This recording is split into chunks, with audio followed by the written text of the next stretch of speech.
Bismillah, Assalamualaikum warahmatullahi wabarakatuh. Innal hamdalillah nahmaduhu wa nasta'inuhu wa nastaghfiruh wa na'udzu billahi min shururi anfusina wa min sayyiati a'malina. May yahdihillahu fala mudilla lahu wa may yudlilhu fala hadiya lahu. Asyhadu an la ilaha illallah wahdahu la syarika lah wa asyhadu anna Muhammadan abduhu wa rasuluhu la nabiyya ba'dah.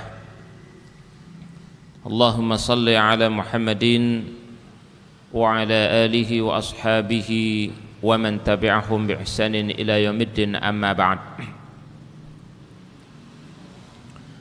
Wa qala ta'ala fi kitabihil azizil karim, a'udzu billahi minasy syaithanir rajim, bismillahirrahmanirrahim, ya ayyuhalladzina amanu ittaqullaha haqqa tuqatih wa la tamutunna illa wa antum muslimun. Wa qala ta'ala aidan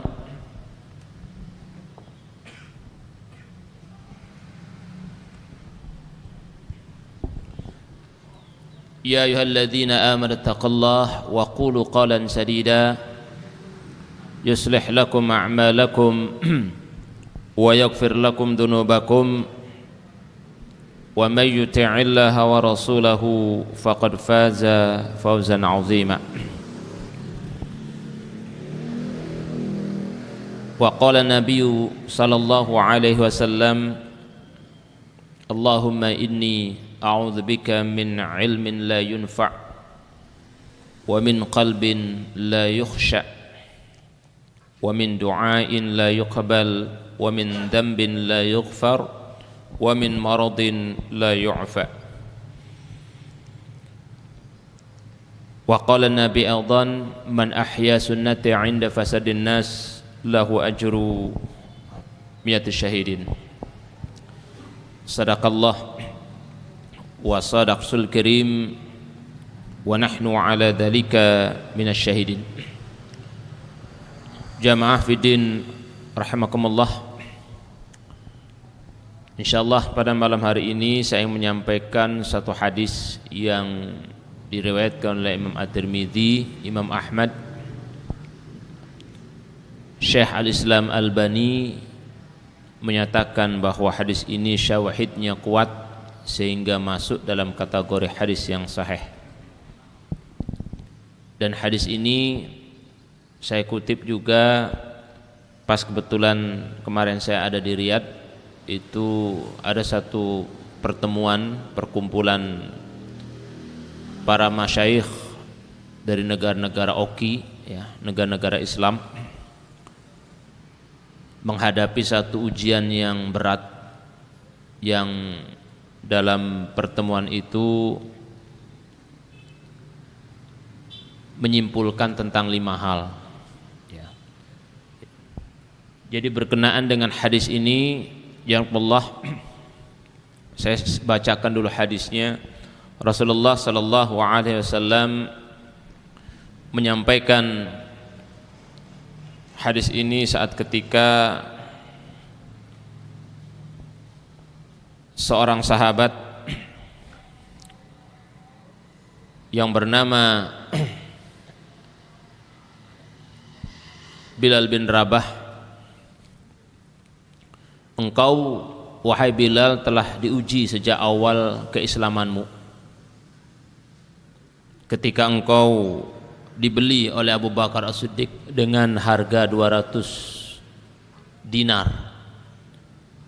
Jadi Bilal bin Rabah itu dibebaskan oleh Abu Bakar As-Siddiq saat ketika beliau disiksa, ya, oleh majikannya yang bernama Muawiyah, ya. Maka Rasulullah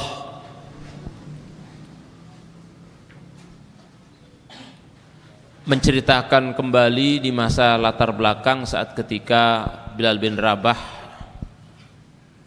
diuji dengan ujian yang begitu sangat berat. Dibeli oleh Abu Bakar As-Siddiq, setelah itu dia dimerdekakan oleh Abu Bakar As-Siddiq. Maka Nabi mengatakan, ingatkah engkau wahai Bilal saat ketika engkau diuji dengan ujian yang sangat berat dan engkau selamat, engkau diselamatkan oleh Allah. Maka Bilal menjawab, sungguh ya Rasul, ini adalah ujian kayaknya yang paling berat di antara kaum muslimin yang hidup. Karena di masa Rasulullah ada juga sahabat-sahabat yang diuji, disiksa sampai mengalami sebuah kematian. Seperti misalnya keluarga Ammar bin Yasir, yang istrinya Sumayyah mati dalam keadaan wafat atau syahidah. Jadi wanita pertama yang syahid di terik matahari, bertepatan matahari berada di atas, dipanasi, kemudian diikat 4 penjuru. Kedua kakinya diikat, kedua tangannya diikat, menghadap langsung ke matahari. Dan saat itu diperintah oleh kafir Quraisy untuk kembali kepada Lata Uzza, tetapi kemudian Sumayyah tidak mau. Dia tetap mengatakan la ilaha illallah, tidak ada ilah kecuali hanya Allah. Maka saat itu kemudian ditusuklah kemaluannya, meregang kesakitan, tapi tetap lantunan kalimat la ilaha illallah terlantunkan.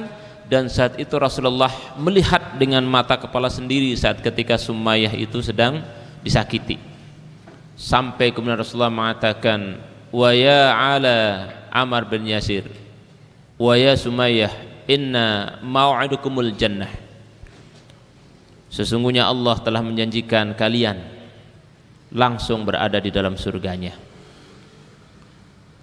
Nah, ketika Rasulullah menyampaikan kepada Bilal bin Rabah bercerita tentang beratnya siksaan tersebut, ternyata Rasul kemudian berkata lagi, wahai Bilal, ya'ti 'alan nas zamanun as-sabir fihim 'ala dinihi kal qabid 'alal jamri. Kamu masih kalah.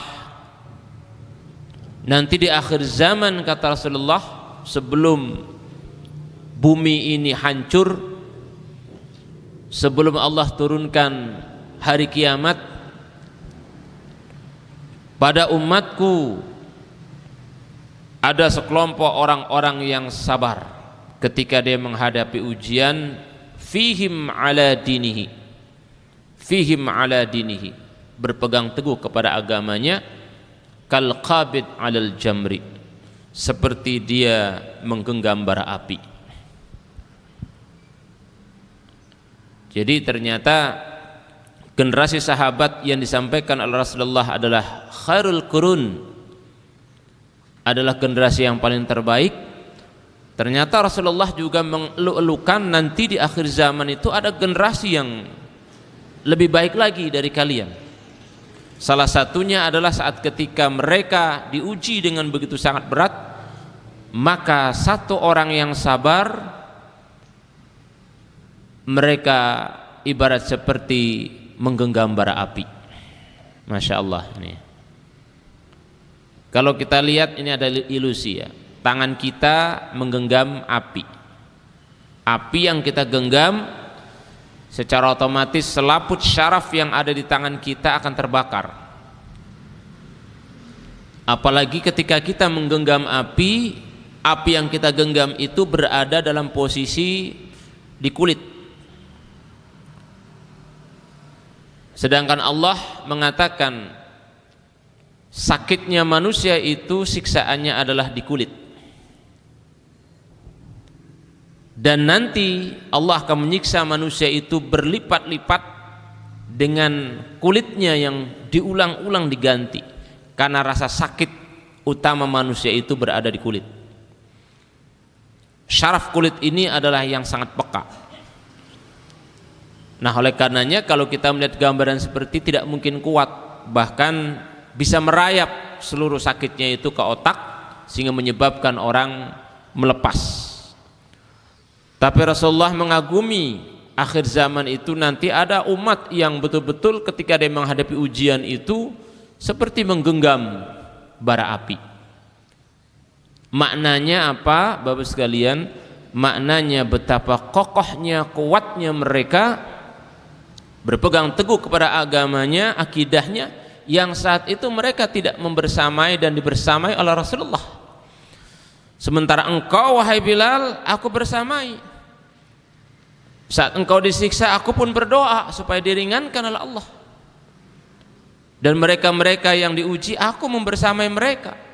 Peperangan, pemboikotan, aku membersamai kalian. Tetapi umat ini tidak membersamai aku. Mereka tidak pernah melihat diriku. Mereka tidak pernah bersama dengan diriku. Makan bareng di sekeliling seperti kalian. Tetapi iman mereka, kesabaran mereka ibarat seperti bara api. Masya Allah. Ya. Ala dinihi kal qabid alal jamri. Nah, hadis ini disampaikan oleh Syekh Al-Lusi saat ketika konferensi di Riyadh 3 hari kemarin itu. Pas kebetulan saya ikut hadir karena mewakili dari pemerintah. Ya. Beliau menyampaikan hadis ini mengawali karena apa? Dunia ini sedang mengalami ujian berat. Pertama, kata beliau, sekarang ini Palestina khususnya adalah Al-Aqsa bukan lagi milik Palestina. Berani menyimpulkan para ulama mu'tabar bahwa Palestina akan hilang. Karena apa? Yerusalem sekarang sudah dikuasai oleh Israel sepenuhnya 100%. Dari ekonominya, pendidikannya, bahkan kemarin 2 minggu yang lalu 400 sekolah yang ada di Palestina dibubarkan oleh pemerintah Israel. 400 sekolah muslim dibubarkan, dihancurkan gedung-gedungnya. Dan sekarang orang yang berziarah untuk ke Palestina, ke Al-Aqsa dilarang. Pas kebetulan kemarin saya berangkat dari Turki menuju ke sana, sudah hampir nyampe dari turun di Oman, hampir nyampe dari darat, kurang lebih 1 jam lagi diusir, nggak boleh masuk. Seluruh para berziarah nggak boleh masuk. Dan sekarang ini sudah ada 85 negara yang menyatakan bahwa Yerusalem adalah merupakan ibu kota Israel. Yang tadinya Tel Aviv, sekarang ini Yerusalem. Makanya para ulama saat ketika di Riyadh mengatakan ini ujian yang sangat berat. Bahkan pertanda akhir zaman yang sudah sangat dekat, yang bagi kita orang-orang yang beriman tidak boleh lengah. Harus isti'dadul a'mal fi kulli sa'ah, fi kulli daqiq. Harus selalu bersiap siaga amal kita ini setiap detik ketika menghadapi sebuah fenomena ujian yang berat ini. Masya Allah ya. Yang kedua, kata beliau, 700.000 tentara-tentara Israel sekarang ini sudah bergerak menuju ke wilayah Syam, antara Lebanon Selatan, kemudian menuju lagi ke Syria, tetapi tidak memakai pakaian perang, tetapi mereka memakai pakaian seperti rahib, ditutup kepalanya, seperti orang-orang yang berkudung, ditutup, tetapi di depannya menggunakan senjata. Jadi di depannya itu ada senjata yang modern. Untuk apa mereka? Mereka membuat sebuah lingkaran di sebuah Syam itu yang tidak diketahui oleh banyak orang, karena di lembah-lembah cadas yang sangat hebat. Ternyata mereka punya keyakinan berdasarkan kitab mereka sendiri bahwa kedatangan Al-Mahdi itu sudah sangat kedatangan Dajjal itu sudah sangat dekat. Jadi Dajjal itu nanti akan disambut oleh 700.000 tentara-tentara Israel yang sekarang sudah bergerak. Makanya saat ketika Presiden Turki Erdogan kurang lebih ada 50.000 tentara dari Turki itu mencegat, takut kalau seandainya nanti menyerang, maka dipasang pasukan-pasukan yang siap tempur dengan mereka kalau satu saat memang siap berperang.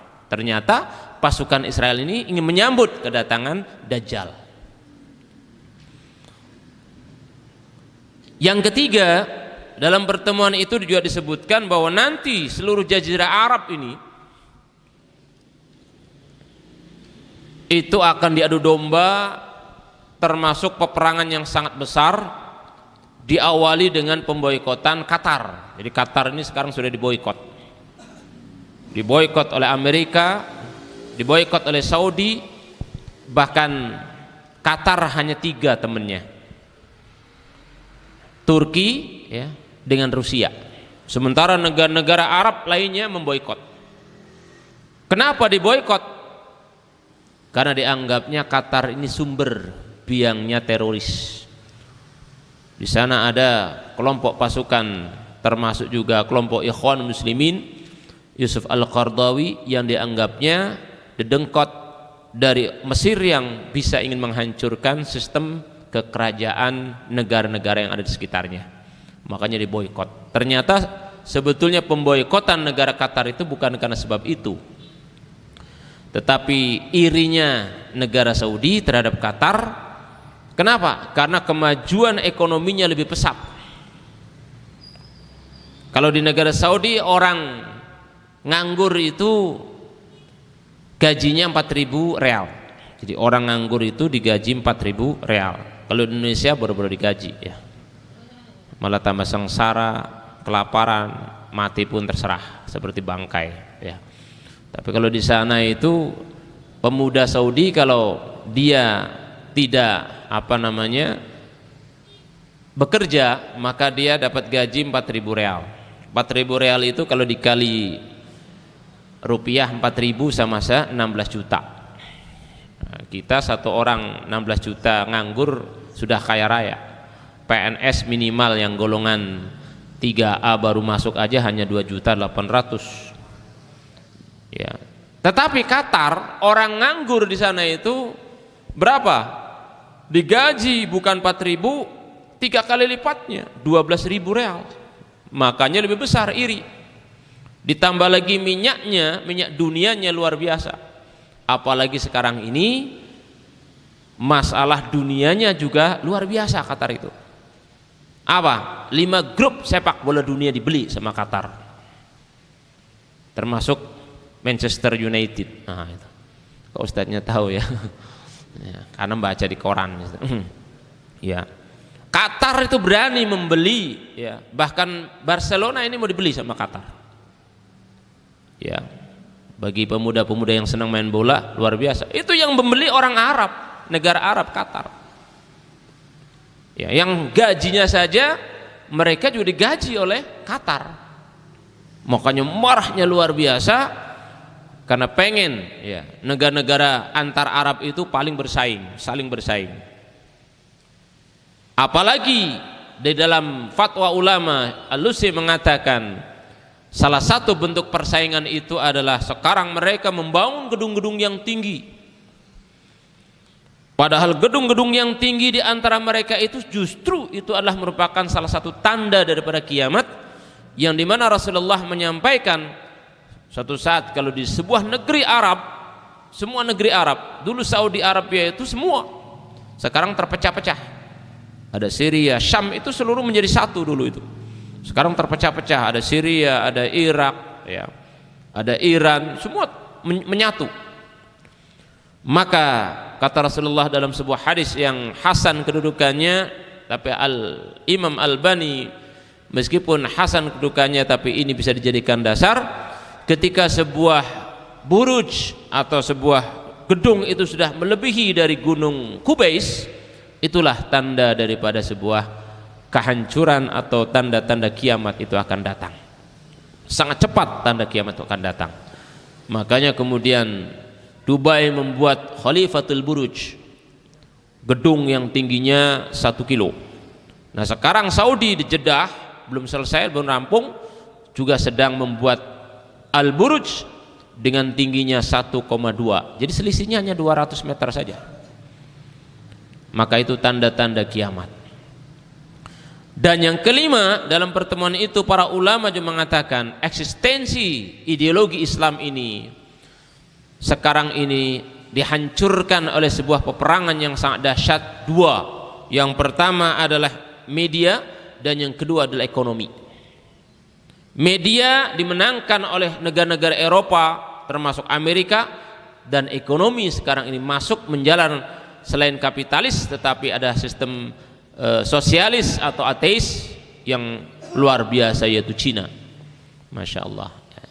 Jadi Cina ini luar biasa. Di samping dia menjajah dengan sistem ekonomi, ternyata para ulama sudah tahu Indonesia ini kebangkitan kaum komunis 17 juta sudah siap. Makanya kita sudah harus siap perang dengan mereka. Mereka sudah tidak lagi akan mengambil sejarah masa lalu yang batal atau yang gagal. Mereka sekarang masuk melalui birokrasi, melalui sipil. Maka suatu saat ketika sudah dikomando klik perang, maka badan-badan mereka ibarat seperti para tentara. Makanya kita perlu, kenapa Rasulullah menyuruh kepada kita untuk banyak belajar berenang, memanah, kemudian melempar, bahkan gelut. Ya, berantem itu ternyata tujuan apa yang disampaikan Rasulullah. Kata Nabi, ada 3 permainan, semua permainan itu ghulwun, kata Nabi. Hampir semua permainan itu menyebabkan melalaikan, ghafil, kecuali 3 permainan yang menyebabkan kalian akan beribadah. Apa? Yang pertama karate atau gelut. Nah, kita kalau latihan fisik dengan tentunya gelut di sini adalah untuk melatih fisik kita supaya terjaga stamina kita. Tapi jangan diisi, sebab ada orang yang karate, silat, ambil napas, buang napas, wirid, yang melebu jin gundul itu. Yang masuk adalah syaitan. Nah, yang seperti itu adalah bisa menyebabkan rusaknya akidah. Ada sekarang di Indonesia silat tauhid, silamba, macam-macam. Termasuk karate-karate yang tidak lepas dari ada unsur-unsur syaitan. Padahal Rasulullah tidak menyuruh seperti itu. Rasulullah hanya menyuruh belajarlah kalian gulat, kata Nabi, atau silat. Tujuannya adalah untuk membentuk supaya fisik kita terlatih suatu saat ketika kita kena musibah. Ya, apakah musibah peperangan? Ya, musibah kita dikejar oleh perampok.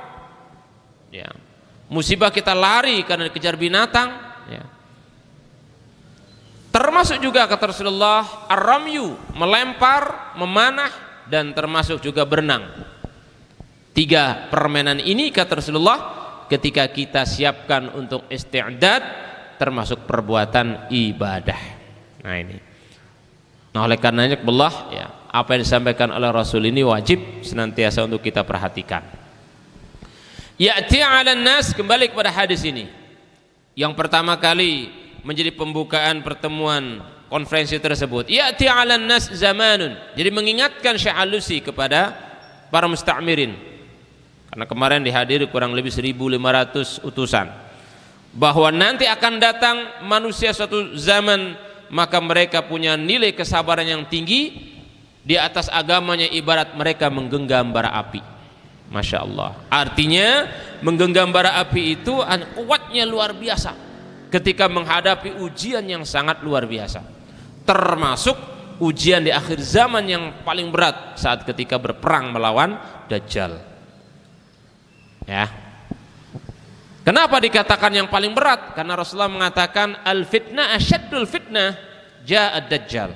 Fitnah, ujian, musibah yang paling berat itu adalah saat ketika kedatangan Dajjal.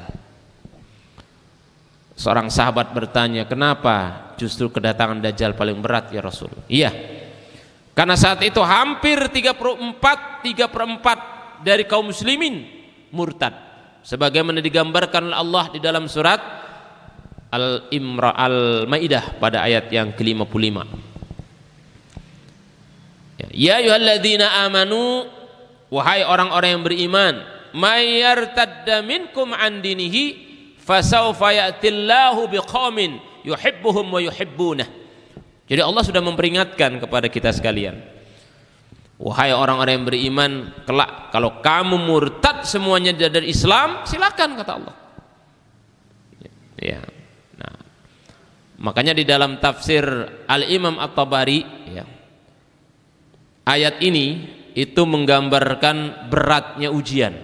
Banyak di antara orang-orang yang beriman saat itu murtad, lepas keimanannya karena tidak kuat menghadapi ujian yang begitu sangat berat, terutama menghadapi datangnya Dajjal.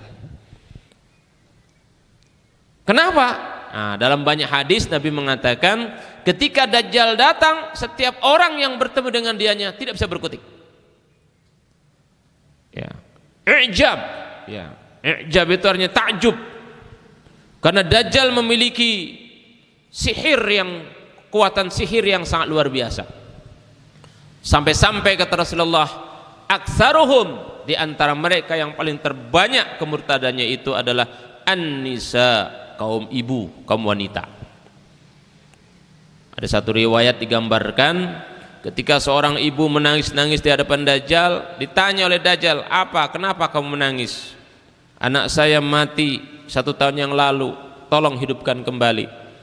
Dajjal hanya mengatakan, wahai anak ibu yang dikubur ini, bangunlah. Bangun. Dan setiap orang meminta apa yang diminta oleh kepada Dajjal, maka akan dikabulkan. Karena memang Rasulullah menyebutkan ad-du'a'uhum mustajab. Setiap doa-doa mereka dikabulkan langsung oleh Allah Subhanahu wa taala sebagai istidraj, sebagai bentuk jauhnya mereka disesatkan oleh Allah. Nah ini, meskipun masanya Dajjal tidak lama, ada yang mengatakan 40 hari, ada yang mengatakan 3 tahun. Tapi masa yang tidak lama ini justru menyebabkan banyaknya orang-orang muslim yang murtad dari Allah Subhanahu wa taala karena ujiannya berat. Kelaparan yang melanda hebat, maka ketika Dajjal meminta atau mengatakan turunlah makanan, maka mereka semuanya dalam kondisi bisa makan. Ya. Ketika kekeringan, hujan turun, hanya mengatakan turunlah hujan, hujan turun. Semua bisa dikendalikan. Sampai Nabi mengatakan kekuatan sihir Dajjal hampir-hampir melebihi dari kekuatan sebagaimana Nabi Sulaiman, kata Nabi. Masya Allah, semua dikuasai. Makanya disitulah disebut asyaddul fitnah, fitnah yang paling berat. Tapi bagi orang-orang yang beriman saat ketika menghadapi kekeringan, menghadapi ujian seperti itu, mereka tidak terpengaruh. Mereka berada di ala dinihi kal qabid al jamri, maka mereka tetap berpegang teguh pada kesabaran seperti memegang bara api. Saat ketika mereka kelaparan, tidak ada makanan dan sebagainya, maka dihibur oleh Allah Subhanahu wa taala. Apa? Yaitu zikirnya, tasbihnya membuat mereka menjadi kenyang. Jadi mereka tidak terayu oleh godaan-godaan syaitan dan Dajjal saat itu. Nah ini kal qabid alal jamri. Nah ini makanya dengan mengetahui peristiwa itu, maka suatu saat ketika Allah turunkan hari ini, maka kita tidak perlu khawatir gitu ya. Nah jazakallah ya. Di dalam Al-Quran hampir berkenaan dengan masalah sabar itu ada 200 makna sabar disebutkan bersamaan dengan makna lainnya. Kadang sabar diartikan istiqamah, kadang sabar diartikan as-siyam. Ya, kurang lebih ada hampir 200. Sedangkan makna sabar sendiri dengan kalimat sabara kurang lebih ada 30 ayat yang menjelaskan. Al-Ibnu Katsir menyebutkan satu-satunya kata yang bermakna ganda dan hampir sama, paling terbanyak adalah makna sabar. Makanya di dalam surat Al-Imran pada ayat yang ke-200, Allah menyebut sabar 2 kali. Sabar yang pertama itu adalah merupakan kesabaran tingkat pertama. Artinya kesabaran tingkat pertama ini adalah merupakan persiapan. Kalau dalam tafsir Ibnu Katsir, ya ayyuhalladzina amanu isbiru, wahai orang yang beriman bersabarlah. Maksudnya siap-siaplah kamu menghadapi sebuah ujian, maka hendaknya bersiaplah kamu senantiasa menjadi orang yang sabar, menahan diri dari segala ujian-ujian itu. Tetapi 2 kali wasabiru, setelah kamu diuji dengan musibah-musibah, maka nanti akan datang musibah yang lebih berat, maka hendaknya kamu kuatkan kesabarannya sampai betul-betul kuat. Para ulama menafsirkan wasabiru adalah sama seperti ini, yaitu qalqabid alal jamri, yaitu berpegang teguh, menahan diri seperti menggenggam bara api. Nah ini, jadi wasabiri itu kesabaran yang menggenggam bara api, ya, jadi seperti menggenggam bara api. Masya Allah. Warabitu, dan hendaknya kamu juga bersabar untuk selalu menjaga-jaga di negerimu, di kampung-kampungmu. Untuk menjaga apa? Fitnah-fitnah yang sering datang. Ya. Wattaqullaha la'allakum tuflihun. Setelah itu kamu bertakwa kepada Allah sehingga kamu akan dimenangkan oleh Allah Subhanahu wa taala. Jadi ayat ini sering diulang-ulang oleh Rasulullah saat ketika di Madinah setelah mengalami sebuah peperangan, kemenangan peperangan. Jadi kalau di dalam sejarah mengenai masalah peperangan, kita hanya melihat Rasulullah itu perang sedikit.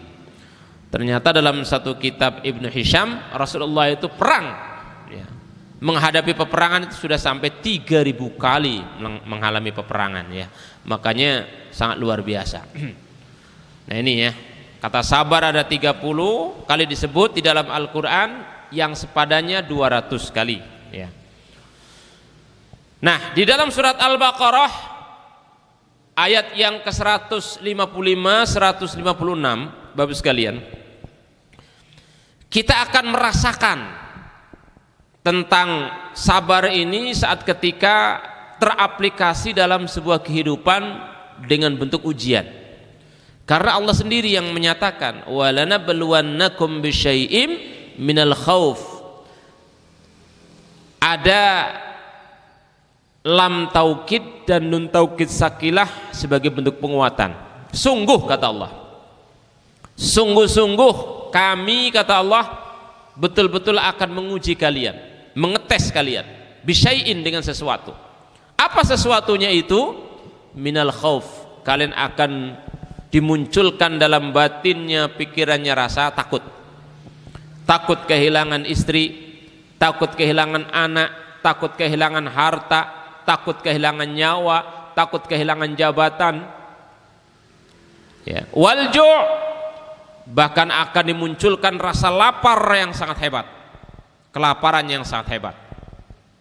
Wa naqsim minal amwal, berkekurangannya harta, harta dikurangi oleh Allah, munculnya berbagai macam paceklik, bahkan ekonomi yang semakin sulit, bahkan wal anfus, termasuk juga adalah jiwa atau kematian. Wassamarat, termasuk juga pertanian, buah-buahan, perkebunan akan dikurangi oleh Allah. Tetapi kemudian ditutup di dalam ayat ini, wabasyiris sabirin, maka beritakanlah kepada orang-orang yang sabar kegembiraan. Kenapa Allah menyebutkan bahwa orang yang sabar itu bergembira? Karena kalau mereka lulus, berarti mereka termasuk orang-orang yang mendapatkan cintanya dari Allah Subhanahu wa ta'ala. Makanya saat ketika kena musibah disebutkan dalam ayat ini, kita disuruh untuk mengembalikan istirja kepada Allah dengan penguatan tauhid. Inna lillah. Oh iya, makna inna lillah, Bapak sekalian, itu bukan hanya nyawa. Selama ini kalimat inna lillah ini biasanya disebut ketika terjadi kematian. Yang dimaksud inna itu segala apa yang kita miliki, ada harta kita, ada pangkat kedudukan kita, ya, ada rumah kita, ya, harta benda kita, semuanya itu adalah lillah, milik Allah. Artinya lillah milik Allah itu bahwa kita ini hanya dititipi sebagai amanah saja, bukan milik hak yang sebenarnya. Diminta kembali Allah, wa inna ilaihi raji'un, karena pada hakikatnya semuanya itu akan kembali kepada Allah Subhanahu wa taala. Jadi sebetulnya ayat ini di kalimat inna lillah ini itu memberikan peringatan dan sekaligus mengingatkan dan menyadarkan manusia, khususnya orang yang beriman, supaya kita tidak boleh sombong, supaya kita tidak boleh takabur. Jabatan yang kita miliki bukan untuk menakut-nakuti, ya, harta yang kita miliki bukan dalam rangka untuk kapitalis, untuk saling menghancurkan sama lain, tetapi semuanya itu pada dasarnya adalah amanah dari Allah Subhanahu wa taala. Sampai-sampai dalam sebuah hadis, kita ini dipuji oleh Allah, ya, kita ini dipuji oleh Allah Subhanahu wa taala. Kenapa? Karena orang yang beriman ini mempunyai dua keistimewaan, kata Rasul. Ajabal li amril mu'min, orang beriman ini punya keistimewaan dua. Yang pertama, in amrahu kullahu lahu khairun, wa laysa dzalika li akhdil mu'min. Apa? In asabat usarra'u syukur. Jadi kalau mereka ditimpa berupa kenikmatan, maka senantiasa mereka bersyukur kepada Allah. Ya, bersyukur di sini bukan hanya mengucapkan terima kasih, ya Allah.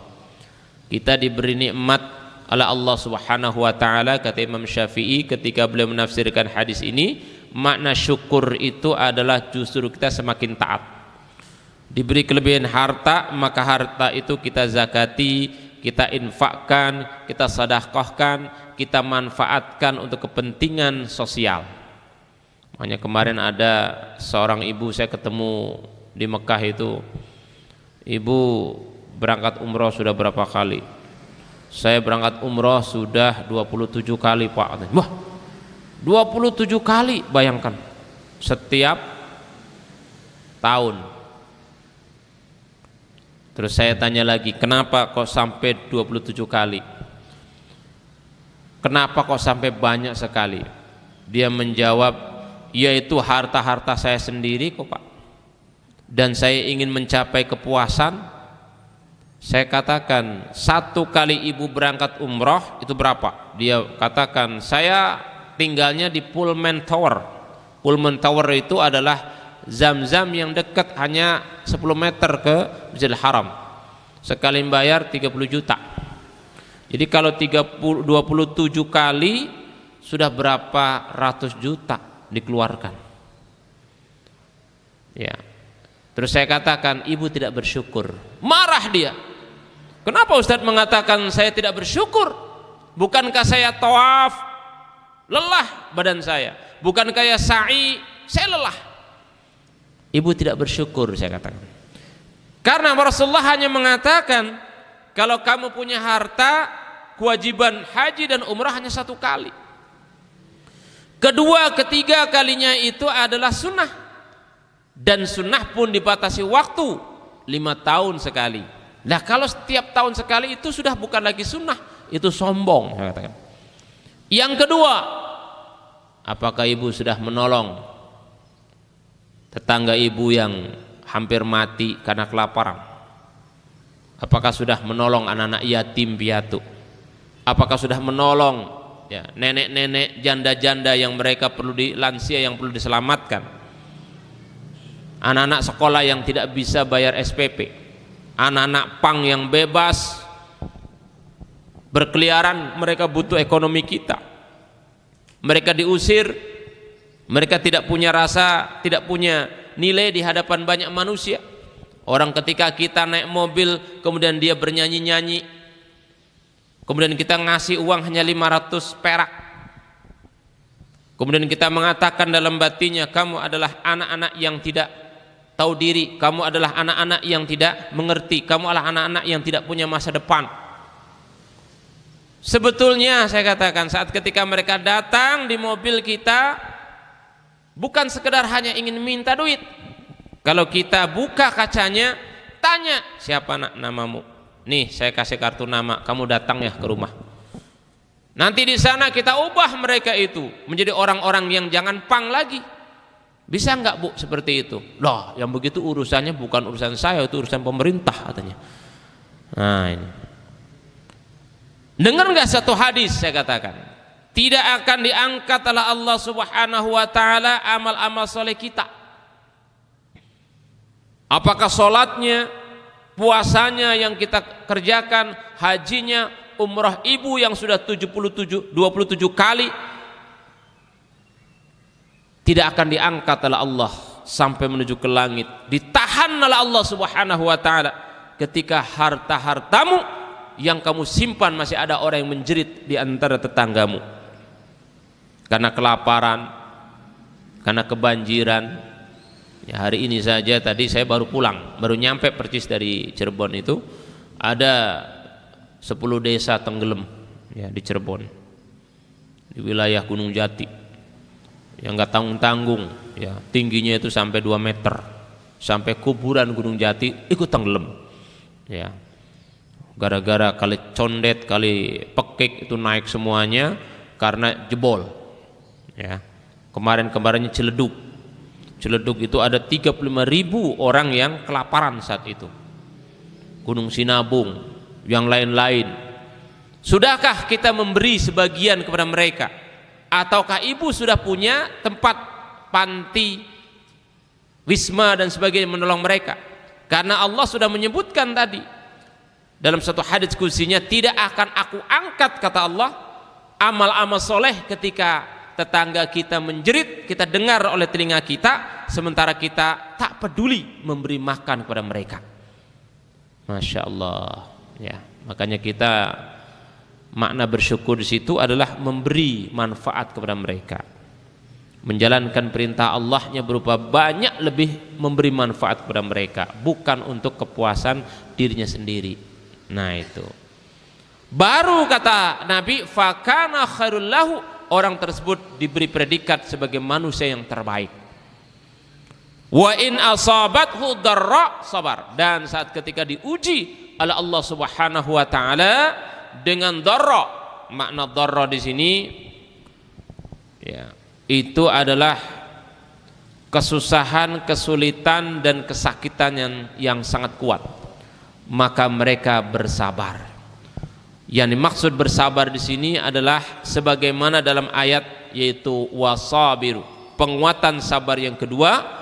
Bahkan ada hadis yang diriwayatkan oleh Imam Ahmad dan disebutkan dalam Ibnu Katsir, darra sabrun itu adalah maksudnya ibarat seperti kalqabid alal jamri, kesabaran yang memegang bara api, maka mereka termasuk fakana khairal lahu, termasuk orang yang terbaik. Masya Allah.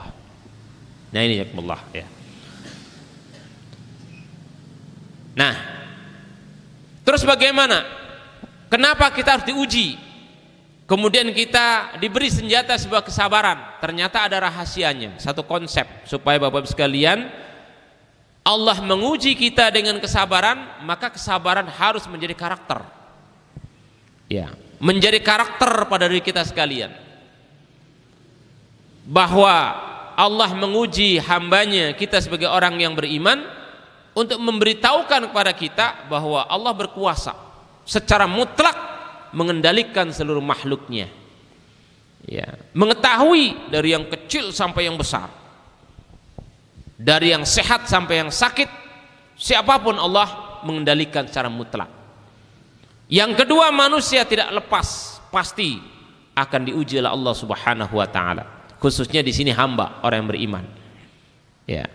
Dan yang ketiga, karena manusia itu adalah lemah dan banyak kekurangan, disitulah Allah kemudian mengujinya dengan ujian itu supaya manusia menjadi kuat ya, supaya manusia tidak berkekurangan.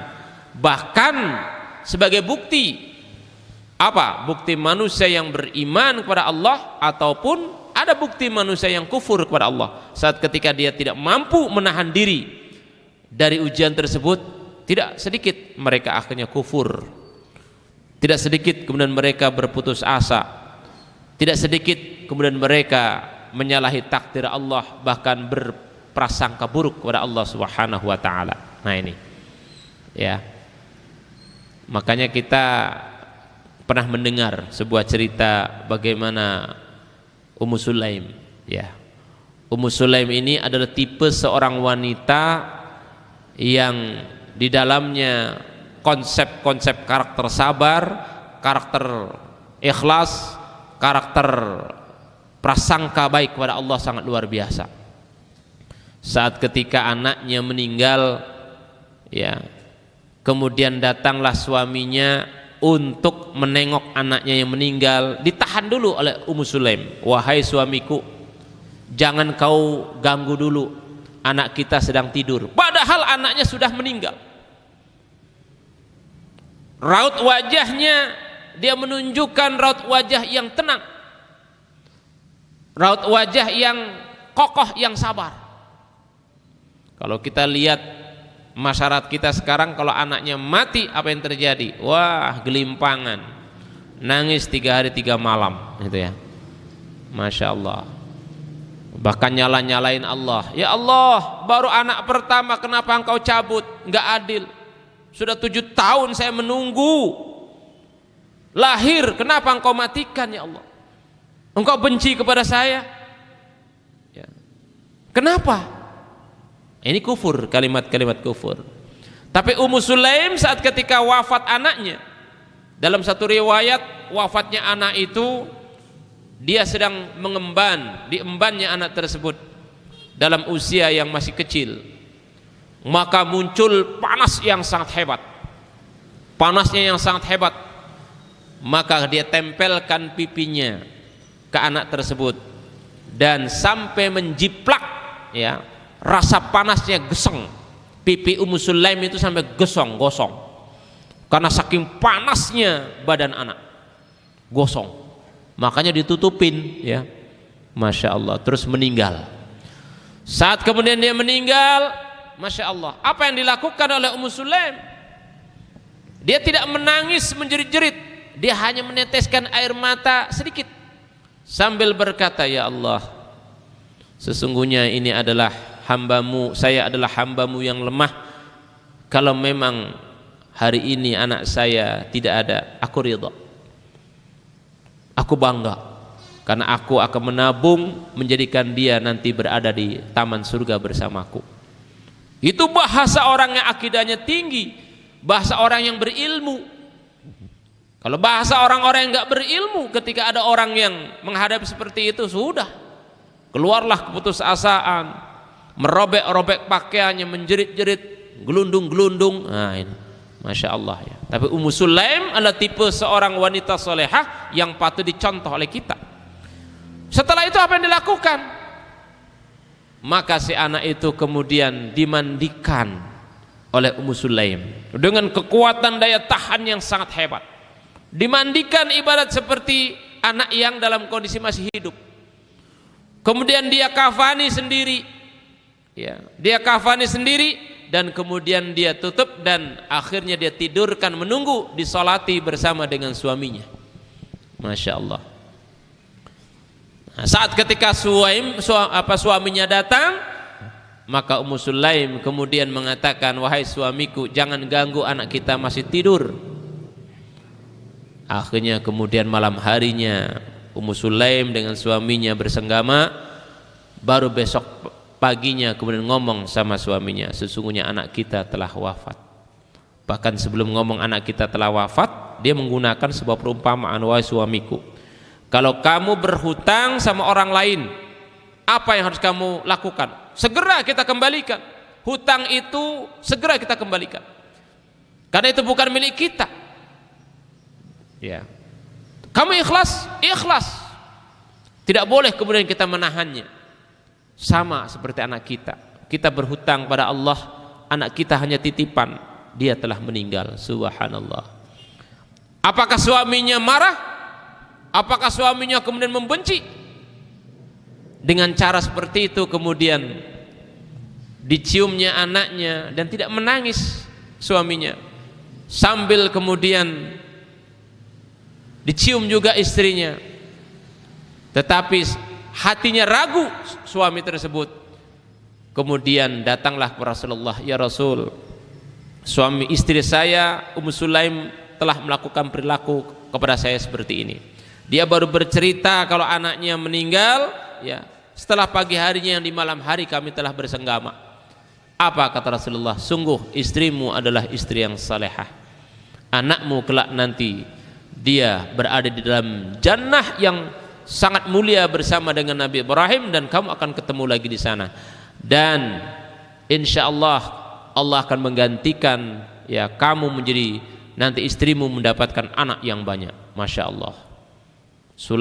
Ummu Sulaim akhirnya diberilah Allah anaknya berapa? 15. Jadi mati satu, muncul 15. Nah ini. Dan semua anak-anaknya menjadi mujahid semua, ya. Anak-anaknya adalah menjadi penghafal Quran semuanya. Masya Allah, ya. Ya, jadi ini menunjukkan supaya kita tidak menjadi orang-orang yang diuji Allah sejauh mana kekufuran kita, sejauh mana keimanan kita, ya. Dan ujian itu pasti akan datang terus-menerus. Nah, kemudian hakikat hidup manusia itu pada dasarnya adalah untuk mengabdi kepada Allah. Ini, ya, Allah akan menguji. Kalau engkau dianggap sebagai Abdullah, saat ketika diuji oleh Allah, pantaskah kamu menjadi seorang Abdullah? Nah, ketika ujian itu kemudian lulus, baru kita disebut sebagai Abdullah. Satu kata, ya, ujian itu adalah tarbiyah dari Allah, ya. Apa tarbiyah itu? Pendidikan. Nah ini Bapak sekalian, ya Allah, kita harus punya konsep dalam pikiran kita, membuat karakter bahwa ujian apapun yang Allah turunkan itu adalah pendidikan, tadrib, supaya kita dididik dengan adanya ujian tersebut. Akhirnya kemudian kita menjadi manusia yang paling sabar, ya. Jadi kita tidak boleh menyatakan ujian itu hanya sekedar ujian, tapi dia adalah tarbiyah dari Allah. Banyak bentuk ujian itu. Misalnya kalau anak kita seperti ini, bagaimana Bapak sekalian?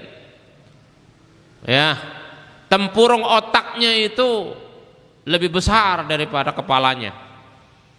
Kita tidak bisa membayangkan, untuk menggendong saja susah. Ya, dia akan menggeletak berlama-lama di situ, menunggu uluran tangan kita untuk dioperasi. Kalau dioperasi mati karena harus dilepas otaknya. Kalau seandainya kita punya anak seperti ini, bagaimana? Ya, ini ujian, ini bentuk ujian Allah. Ya, tidak semuanya orang akan tega melihatnya. Nah, kemudian ada pertanyaan dalam pikiran kita, apakah Allah salah membuat anak ketika keluar setiap orang melihatnya haru, bahkan melihatnya jijik, ya, melihatnya jijik, ngeri, gitu. Kok dibuatnya seperti itu, gitu. Kenapa tidak dibuat sekalian seindah mungkin? Tetapi ada peristiwa ujian seperti, karena ini merupakan ujian. Siapa yang salah? Ya, ini menjadi peringatan dan tadbur bagi kita sekalian, ya. Makanya bentuk ujian Allah itu ada rasa takut kepada musuh. Terkadang kita punya rasa takut saat ketika terjadi peperangan terhadap musuh. Jangan-jangan kita tertembak, jangan-jangan kita kena, jangan-jangan kita terpedaya dan macam-macam. Kelaparan, ya, kematian, kehilangan orang yang disayangi, kekurangan ekonomi, kekurangan penghasilan, hasil dari pertanian, hasil dari kebun dan sebagainya. Ujian-ujian itu adalah pasti akan menimpa kepada kita sekalian. Kebanjiran, nah, melihat saudara-saudara kita ratusan rumah hanya kelihatan gentengnya saja, ya. Ini kemarin yang di Ciledug, saya foto, ya, dari teman-teman yang dari tim SAR, ya, kebakaran Mall Borobudur. Ya, kebakaran. Banyak di antara saudara kita gara-gara kebakaran akhirnya stres, gitu ya. Mobil jempalik, gitu ya. Tabrakan, masih hidup dan ada yang mati. Udah penyet seperti itu. Ya, Masya Allah, ini ujian, ya. Nah, konsep innalillah apa? Yang pertama, Ketika kita memahami innalillah, maka Allah berkuasa segala sesuatunya secara mutlak kepada makhluknya. Kita yang tidak berkuasa, hanya Allah yang berkuasa. Ya. Manusia itu lemah. Ya. Dan hakikat hidup kita itu adalah mengabdi kepada Allah. Karena semua kita ini akan dikembalikan kepada Allah. Bahkan setiap manusia tidak akan lepas dari menerima ujian Allah, dan setiap ujian untuk menentukan siapakah yang benar-benar berkualitas imannya atau benar-benar kufur terhadap Allah Subhanahu wa taala. Nah, ini konsepnya. Ya. Saya ulang lagi, ujian itu adalah tarbiyah dari Allah, pendidikan dari Allah. Apakah kita akan mampu sabar atau sebaliknya? Kesenangan yang datang selepas kesusahan semuanya adalah nikmat dari Allah. Nah, ini. Orang mukmin, ada laki-laki atau perempuan, senantiasa akan diuji oleh Allah Subhanahu wa taala, ya. Anaknya atau hartanya, sampai kemudian dia menghadap kepada Allah, ya, tanpa dia membawa dosa sedikit pun. Masya Allah, ya. Makanya seorang sahabat saat ketika ditanya, ya, oleh Rasulullah, maukah kamu aku berikan kabar, kata Rasulullah. Apa ya Rasulullah? Ada sekelompok manusia saat ketika menghadap kepada Allah Subhanahu wa taala mudah sekali. Bagaimana caranya ya Rasulullah? Maka Nabi kemudian menjawab, saat engkau diuji oleh Allah Subhanahu wa taala dengan kesakitan apapun, kamu bersabar, maka rasa sakit kesabaran itulah yang memudahkan kamu untuk bertemu dengan Allah Subhanahu wa taala. Nah, ini. Ya. Hikmahnya apa ketika Bapak sekalian kita diuji dengan kesabaran yang kuat? Yang pertama, agar kualitas iman dan ketakwaan kita semakin meningkat, bukan semakin kendor. Oh iya, harta saya terbakar, harta saya hilang, bisa jadi karena dosa saya banyak, bisa jadi karena harta tidak dizakati, bisa jadi harta yang kita miliki mungkin berasal dari yang haram, dari yang subhat, bisa jadi. Itu menjadi hikmah, ya. Atau melahirkan mukmin yang tabah, semakin tabah bahkan gigih menghadapi hidup. Sebab kalau dia tanpa pernah diuji, dikhawatirkan seperti orang berjalan di tol enak tanpa ada hambatan. Maka dengan ujian dia akan melahirkan kekuatan ketabahan yang kokoh. Sekaligus dia akan mendidik jiwanya supaya apa? Ridha terhadap apa yang Allah turunkan ujian tersebut. Dari ridha muncul kemudian dia bersyukur dan memiliki ketawakalan yang sangat kuat. Bahkan supaya manusia senantiasa selalu mengevaluasi diri, ya, bermuhasabah dan berusaha untuk memperbaiki segala kelemahannya. Jadi kalau kita ada banyak kelemahan-kelemahan, maka kita perbaiki. Dan yang tidak kalah pentingnya lagi, saat ketika kita diuji oleh Allah Subhanahu wa taala, selalu berpikiran positif, memunculkan lagi kreativitas, inovasinya dalam sebuah kehidupan. Artinya tidak boleh kemudian termenung, kemudian diam diri, pasrah, tetapi kita disuruh untuk kreatif, disuruh untuk inovasi, supaya apa? Dalam menggenggam kehidupan di dunia ini, maka kita tetap dalam kondisi yang selalu baik. Nah, ini. Nah, jazakumullah, sedikit barangkali itu yang saya sampaikan. Tujuan saya sampaikan ini karena kita ini sedang menghadapi, terus setiap saat akan menghadapi berbagai macam ujian.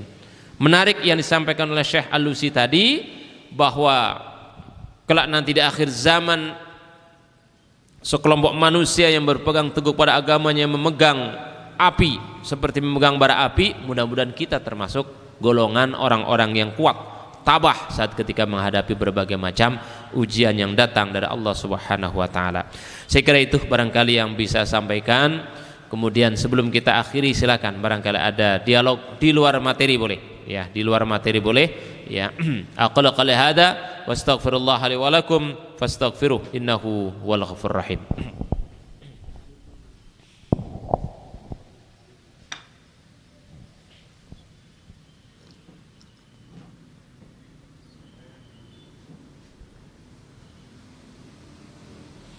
Silakan.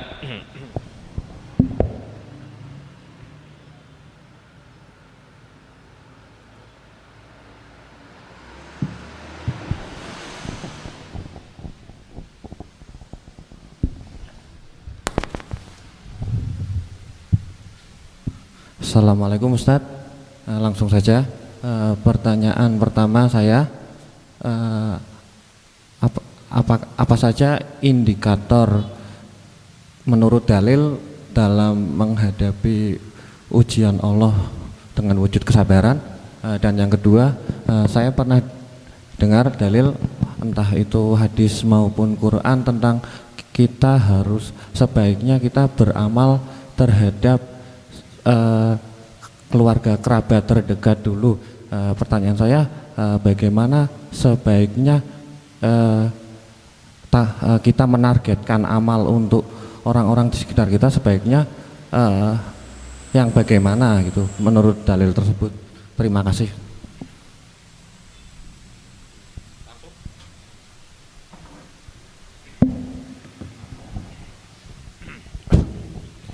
Apa indikatornya kita diuji kemudian kita bisa disebut sebagai orang yang sabar, ya? Apakah ada ukurannya? Apakah yang penting sabar, bagaimana bentuknya, ya? Ya. Kita tahu bahwa ujian atau orang yang sabar akan diuji dalam banyak hal. Seperti misalnya di dalam ujian untuk menghadapi kesabaran untuk menghadapi sebuah ketaatan, ya. Jadi ujian supaya kita taat itu jelas ada. Semua itu, hampir semua ibadah dalam bentuk ketaatan itu harus ada ujian dan kesabarannya, ya. Indikatornya apa? Indikator yang kuat ketika kita menghadapi sebuah keberhasilan, sebuah ujian itu adalah kuatnya kita memahami apa yang sedang diuji, ya. Karena semua ujian itu akan muncul, termasuk dalam ibadah. Dikatakan Allah akan ridha, Allah akan menilai kita sebagai orang yang lulus. Di antaranya saat ketika kita mengerjakan ibadah, tentunya adalah dengan ilmu dan keikhlasan. Salah satu indikator ilmu dan keikhlasan itu adalah semua ibadah harus dikerjakan dalam keadaan khusyuk, harus dalam keadaan tenang, dan ada interval tumaninah, tidak dilakukan dengan isti'jal. Ketika kita mendengar sesuatu terburu-buru kemudian kita mengerjakan ibadah melakukan isti'jal, jelas berarti Allah menguji kita ini gagal, ya. Termasuk juga menghadapi kemaksiatan, menghadapi kemunkaran, ya.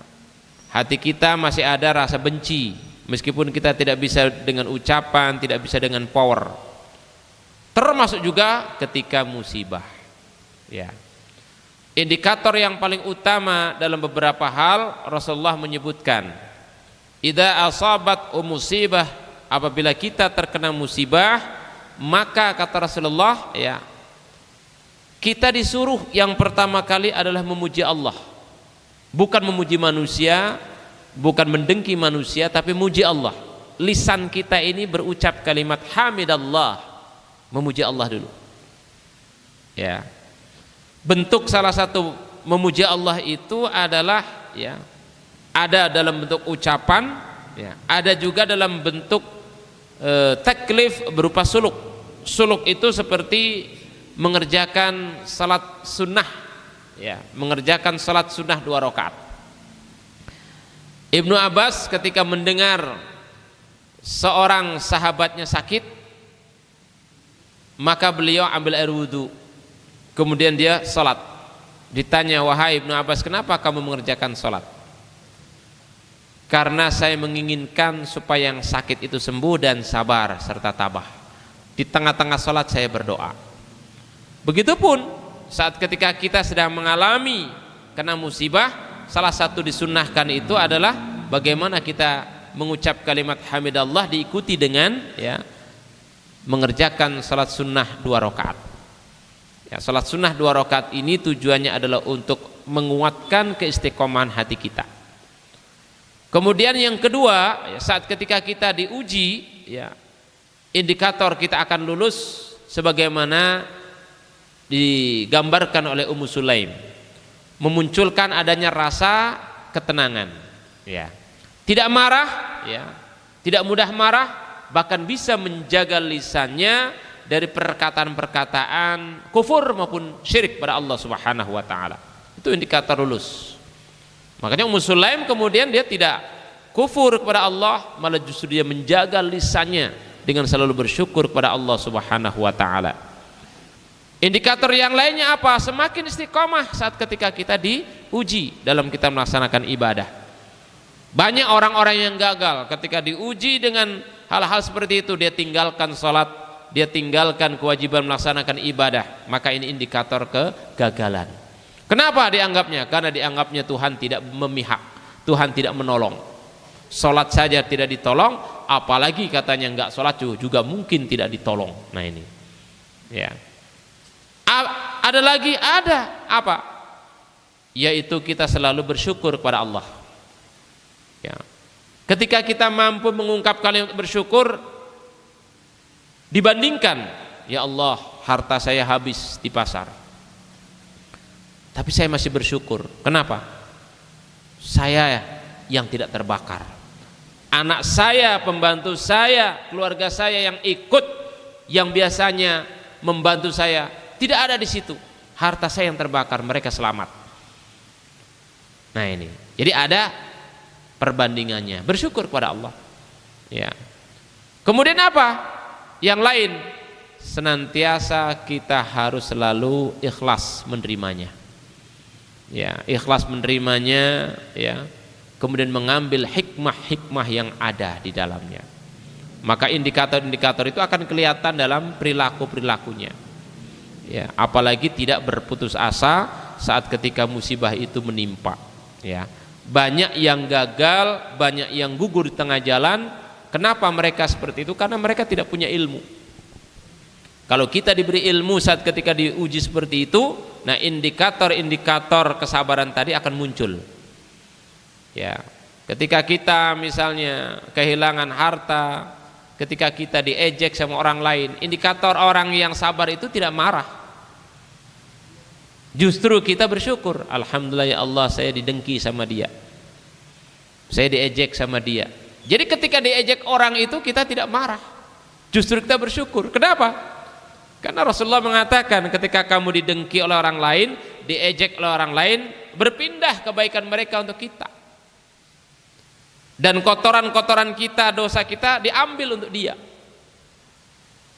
Itu rahasianya, falsafahnya ketika kita berpikir lebih dalam. Beda kalau orang berpikirnya pendek, diece langsung ngece lagi, kalau enggak udah gelut, nah ini berantem gitu. Nah ini kan, antum bisa lihat ya di pasar-pasar di mana-mana, ya orang pasti akan melakukan seperti itu. Kenapa? Karena tidak ada nilai-nilai ilmu yang dimiliki, ya, dan tidak pernah belajar memahami agama dengan benar, kecuali kalau kondisinya yang darurat, agama kita dihina, ya, agama kita diinjak-injak, maka sabar itu bukan hanya bertahan, ya, tapi bagaimana untuk memberikan pelajaran kepada mereka. Kalau dulu Ahok kemudian dia ngece surat Al-Maidah, maka ulama tidak menyakiti badan dia, tapi datang ke hukum, proses hukum, ya. Bukan karena kita tidak menerima, tetapi kita harus tetap memiliki izzah, harus memiliki kehormatan. Jadi kehormatan tetap dijaga, tapi tetap dalam jalan yang benar, bukan kemudian asal-asal saja. Koridor hukum yang benar, tidak bertentangan dengan syariah, bahkan tidak melakukan dengan cara-cara yang haram, apakah suap, apakah korupsi dan sebagainya, tetap menggunakan jalan-jalan yang benar. Nah kemudian yang kedua, bagaimana kita punya harta yang di dalam Al-Quran itu memang sangat dianjurkan kalau kita bersedekah atau memberikan belanja atau memberikan bantuan adalah kepada kerabat yang paling terdekat. Ya, paling terdekat itulah yang kita bantu. Kenapa? Karena kita adalah orang yang paling tahu akan kebutuhan mereka. Ya. Bukan karena faktor sekedar nasab, tapi kita adalah orang yang paling tahu akan kebutuhan mereka. Satu. Yang kedua juga kita paling tahu tentang akhlak mereka. Yang ketiga, kita juga paling tahu mengenal siapa sebenarnya mereka. Apalagi betapa sangat jahatnya kita menolong orang jauh sementara keluarga kita ya kelaparan, keluarga kita tidak diopeni. Tidak heran kalau kemudian justru terdengar dari suara yang jauh kalau di antara keluarga kita ada yang murtad atau berpindah agama. Nah ini kita polanya seperti obat nyamuk, mana yang paling terdekat dulu itulah yang harus kita selamatkan, baru kemudian itu skala prioritas. Baru kemudian tetangga kita, siapa di antara mereka yang membutuhkan. Dan itu memang ya Allah tidak bisa kita kerjakan secara individu. Islam itu harus menjadi agama jaringan. Jadi sebuah kampung, sebuah RT RW itu akan bernuansa Islami kalau pemikiran-pemikiran mereka itu adalah kolektivitasnya adalah Islami. Sekarang ini penyakit amradul qulub yang muncul itu adalah sifat individualisme. Misalnya kalau ada orang sakit, ada orang yang membutuhkan, sekarang pemikirannya biarin aja orang kaya aja yang bantu, kita yang miskin gak perlu bantu. Nah ini kita yang gak punya harta gak perlu bantu. Nah pemikiran konsep karakter seperti inilah yang sebetulnya tidak boleh dalam ajaran Islam. Karena apa? Ketika kita tidak punya pun sebetulnya kita masih disuruh oleh Allah untuk berinfak. Kita disuruh untuk membantu. Karena program atau aktivitas amal membantu itu bukan karena melihat kaya atau miskinnya seseorang, tapi itu kewajiban menolong nyawa, menolong harga diri, menolong agama. Nah itu ya. Jadi di situ adalah skala prioritas. Mana yang skala prioritas kita bantu, mengetahui betul kebutuhannya, bahkan jangan sampai ya agama mereka tergadaikan oleh gara-gara ekonomi atau kekurangan. Justru kita yang harus berangkat ya, secara individu, secara amal jama'i, secara bersama-sama menjadi pionir untuk memberikan manfaat kepada orang lain gitu ya. Oke, saya kira itu. Ada lagi yang lain yang mau tanyakan? Assalamualaikum warahmatullahi wabarakatuh. Salam. Ini kaitannya dengan masalah haji, ya. Menghajikan orang tua. Kebetulan orang tua itu sudah mati. Itu pada waktu sebelum meninggal, orang tua itu tidak wasiat minta dihajikan. Jadi tidak ada wasiat sama sekali, tidak ada kata-kata tentang haji. Kemudian beliau meninggal, kemudian anaknya ini mampu. Mampu ini apakah perlu dibatalkan haji dengan ongkos uangnya itu, atau uangnya itu lebih baik untuk diinfakkan atas nama orang tuanya? Demikian. Assalamualaikum warahmatullahi wabarakatuh. Salam. Dalam hadis-hadis yang sahih memang Allah bahwa kewajiban seorang anak ketika orang tua kita punya hutang, apakah hutang harta maupun hutang amal, terutama khususnya ibadah haji ya, maka wajib dibayar oleh keluarga, oleh anaknya maupun oleh nasab ya, oleh nasabnya. Dan para ulama sepakat bahwa membadal haji atau umroh ya, atau puasa ya, itu adalah sebuah kesaksian. Saksi yang pertama apabila ada wasiat atau ada nadar. Jadi ketika seorang ibu kita, kakek kita ya, atau siapa saja, dia bernadar dengan sungguh-sungguh, bersumpah bahkan berwasiat ya untuk melaksanakan ibadah tersebut, dan di tengah jalan kemudian dia wafat, maka wajib dikerjakan oleh ya, anaknya atau oleh orang yang mendengar. Siapa yang mendengar? Nah, kalau yang mendengar itu adalah tetangganya, maka wajib tetangga itu untuk mengiklankan bahwa ini orang bernazar, sehingga wajib masyarakat memilih di antara mereka untuk menjadi wakil. Nah itu ya, apalagi hartanya ada. Terus permasalahannya itu adalah kalau mereka tidak bernazar, tidak berwasiat. Nah ini menarik. Maka para ulama pecah menjadi dua. Yang pertama adalah mengatakan hukumnya itu tidak ada, sehingga gugur dengan sendirinya. Meskipun dia tidak melaksanakan, gugur dengan sendirinya, dan dia tidak berdosa, ya, tidak berdosa. Ini pendapat Imam Ahmad, Imam Malik, ya. Nah, pendapat yang kedua, ya, maka boleh, nah, sifatnya boleh, tidak ada kewajiban, tetapi dibolehkan bagi anaknya untuk membadalkan atau menghajikan orang tuanya. Sifatnya kebolehan. Imam Syafi'i, ya, Imam Abu Hanifah itu mengatakan kebolehannya itu sebagai sedekah jariyah, ya. Jadi sebagai sedekah jariyah yang hartanya dia keluarkan untuk ibadah haji, maka saat ketika si anak itu menghajikan orang tuanya, maka masuk dalam kategori seperti sedekah jariyah, ya, sedekah jariyah. Nah, jadi dua pendapat ini tidak menjadi masalah, ya. Kalau kita mau memilih pandangan Imam Syafi'i boleh, kita memilih pandangan Imam Ahmad boleh, ya. Nah, pertanyaan lain adalah bagaimana kalau seandainya harta itu kita alihkan untuk bersedekah, ya. Maka para ulama sepakat tidak ada yang menolak.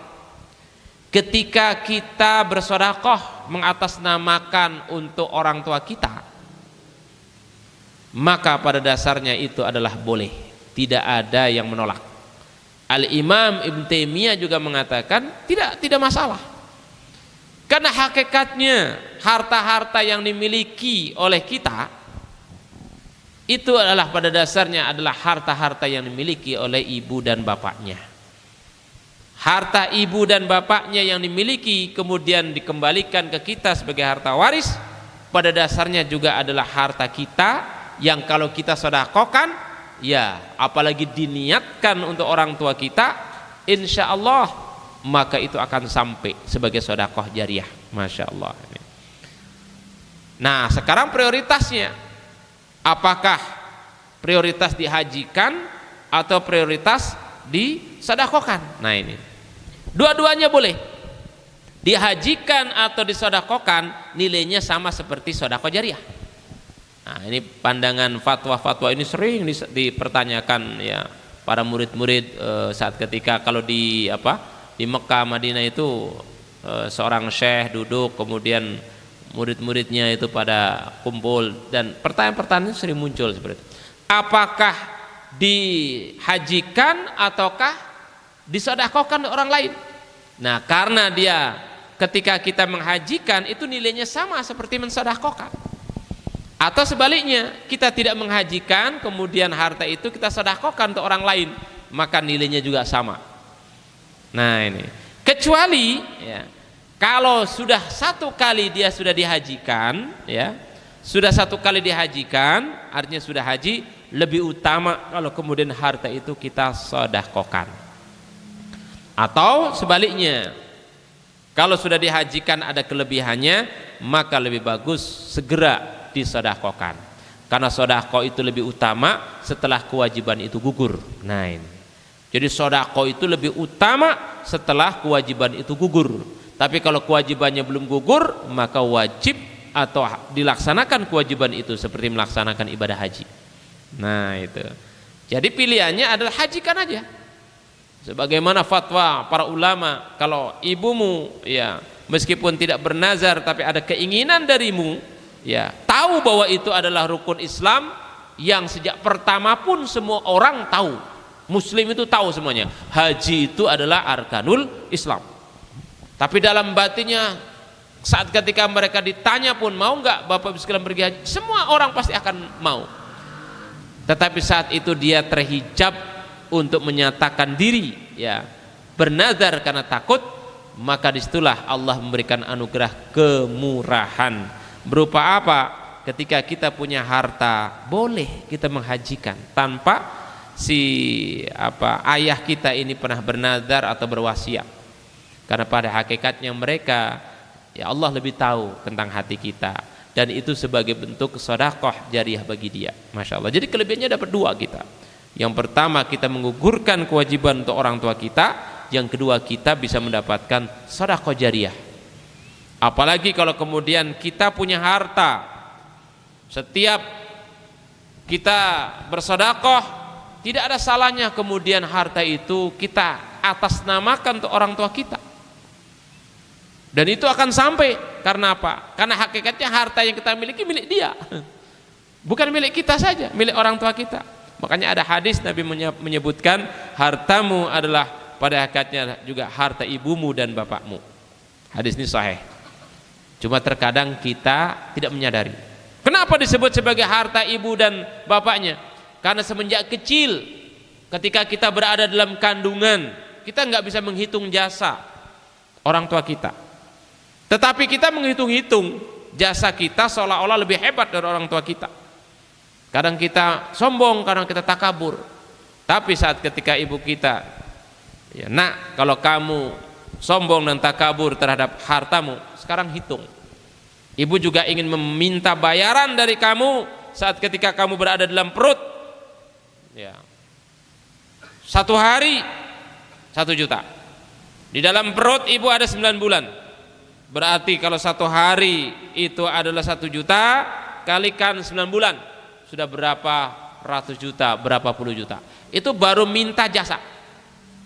Ibu makan, ya, dihitung lagi. Ibu tidur, ya. Ibu melakukan aktivitas membawa kamu sebagai hamil, jasa membawamu, ya. Jasa ketika ibu makan, semuanya dihitung. Setelah itu kamu lahir. Masa 2 tahun ibu susuin, sekarang terhitung 1 kali susu menyusuin kamu 1 hari 12 kali. 1 kali susu ibu terapkan berapa? 1 juta. 12 kali 12 juta. Nyahok kita nih. Ya. Setelah itu kamu sekolah SD, kamu kemudian sekolah SMA, kamu kemudian bekerja, lepas tanggung jawab orang tua. Tapi hitungan jasa, hitungan harta itu sudah nggak bisa kehitung. Makanya Nabi mengatakan kalau kamu punya emas sebesar gunung Uhud, kamu kasihkan kepada orang tuamu atau hartamu seluruh, nggak bisa membalas jasanya. Itu baru hitungan materi, belum hitungan jasa. Makanya kerjakan Pak, jangan ragu. Jadi kalau Bapak Ibu sekalian sudah haji, ibu kita belum haji, hajikan. Ya, meskipun dia sudah meninggal, karena itu sedekah jariyah, tapi dengan syarat hukum, jangan kebalik. Bapaknya berangkat haji, kita laki-laki berangkat haji, niatnya nawaitu ya hajjan atau nawaitu umratan li ummi, keliru. Kenapa? Lah kalau mau menghajikan jangan untuk ibumu, untuk bapakmu. Nah, yang ibunya ibu lagi, bapak dengan bapak, ibu dengan ibu. Kenapa? Karena hukum berbicara seperti itu. Kalau kita ingin membadalkan seorang anak laki-laki untuk bapaknya, seorang anak perempuan untuk ibunya, karena hukumnya jenis, satu jenis. Jangan keliru, karena banyak yang kemarin itu ya, saya bimbing umroh itu, Bu, mau badalin siapa? Badalin bapak, keliru. Ibu badalnya ibu lagi, kalau bapak anak ibu yang laki-laki. Nah itu kenapa? Kan satu jenis. Kalau ibu membadalin bapak, ibu harus jadi bapak dulu. Nggak bisa. Nah ini ya, kerjakan Pak. Ya, silakan kerjakan. Karena pandangan-pandangan para ulama-ulama terdahulu itu sangat membolehkan. Bahkan Ibnu Taimiyah pun membolehkan. Kalau hadis yang menyebutkan nazar, wasiat itu adalah mutlak, ternyata berkaitan dengan sedekah jariyah, berkaitan dengan amal soleh, ya, yang tertentu seperti saum dan ibadah haji, ya, itu adalah sangat dianjurkan. Tapi kalau sholat nggak ada, bapak kita nggak pernah sholat, setiap hari kita sholatin orang tua, nggak ada itu dalilnya. Kalau haji ada, ya, sama ibadah saum, ya. Oke, saya kira itu. Silakan, ada lagi, cukup? Oke, karena udah malam, mari kita tutup dengan doa. Mudah-mudahan pertemuan ini banyak manfaatnya yang bisa kita ambil. A'udzubillahi minasyaitonirrajim. Bismillahirrahmanirrahim. Hamdan syakirin, hamdan na'imin, hamdan yuafiru fi mazidah. Ya Rabbana walakal hamdu kama yanbaghi li jalali wajhika wa 'azimi sultanik. Allahumma shalli ala Muhammadin wa ala ali Muhammad. Allahumma inna nas'aluka al-'afwa wal 'afiyah wal mu'afata ad-da'imah fid din wad dunya wal akhirah. Allahumma la tada' lana hadha dhanban illa ghafartah ولا هما إلا فرجته ولا مريضا إلا عافيته ولا حاجة من حوائج الدنيا لك رضا ولنا صلاحا إلا قضيتها يا أرحم الراحمين ربنا آتنا في الدنيا حسنة وفي الآخرة حسنة وقنا عذاب النار وصلى الله على محمد وعلى آله وصحبه وسلم سبحان ربك رب العزة عما يصفون وسلام على المرسلين والحمد لله رب العالمين سبحانك اللهم وبحمدك أشهد أن لا إله إلا أنت أستغفرك وأتوب إليك السلام عليكم ورحمة الله وبركاته